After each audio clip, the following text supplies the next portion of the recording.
జత కలిసే జగములు రెండు జత కలిసే జత కలిసే అడుగులు రెండు జత కలిసే జనమొక తీరు వీళ్ళదొక తీరు ఇద్దరొకలాంటి వారు అచ్చుకుతినట్టు ఒక్క కలగంటూ ఉన్నారిద్దరు ఏ కన్ను ఎప్పుడు చదవని పుస్తకమై వీరు చదివేస్తున్నారానందంగా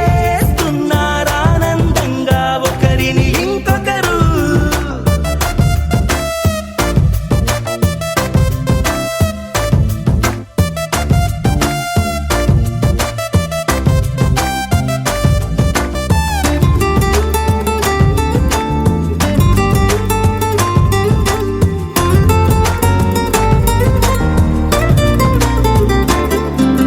నలుపు జాడ నలుసైన అంటుకోని హృదయాలు తలపులోతున